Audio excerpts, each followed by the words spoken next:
आपला महाराष्ट्र, आपली बातमी. पाहत रहा महाराष्ट्र रोजनामा. नमस्कार. महाराष्ट्र रोजनामामध्ये आपले स्वागत आहे. श्रींच्या पालखीचे शेगावकडे प्रस्थान. मंत्री आकाशदादा फुंडकरांकडून भव्य स्वागत. आषाढी एकादशी निमित्त पंढरपूरला गेलेली श्री संत गजानन महाराजांची पालखी आज पहाटे खामगाव येथील शेवटचा मुक्काम आटपून स्वगृही शेगावच्या दिशेने रवाना झाली. पालखी मार्गावर राज्याचे कामगार मंत्री आकाशदादा फुंडकर यांनी पालखीवर व वारकऱ्यांवर पुष्पवृष्टी करत श्रींचे दर्शन घेतले आणि पालखीचे भव्य स्वागत केले.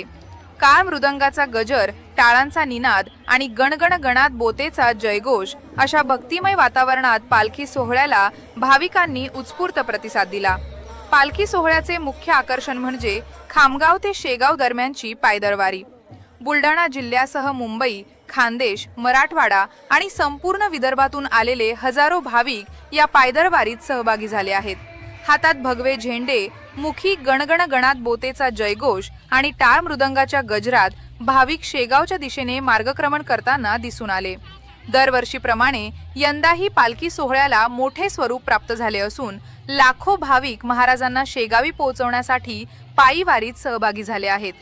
गणगण गणात बोतेच्या जयघोषाने संपूर्ण खामगाव परिसर भक्तिमय झाला आहे. यावेळी मंत्री आकाशदादा फुंडकर यांनी श्रींच्या कृपेने शेतकरी बांधवांच्या आयुष्यात सुख, समृद्धी आणि शांतता नांदो.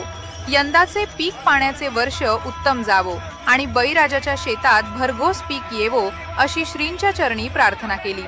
तसेच सर्व कामगार आणि नागरिकांच्या जीवनात सुख समृद्धी नांदो अशी भावनाही त्यांनी व्यक्त केली. दरम्यान पालखीच्या स्वागतासाठी खामगाव आणि परिसरात भाविकांची मोठी गर्दी झाली असून टाळ मृदंगाचा गजर आणि गणगण गणात बोतेच्या जयघोषाने संपूर्ण परिसर दुमदुमून गेला आहे.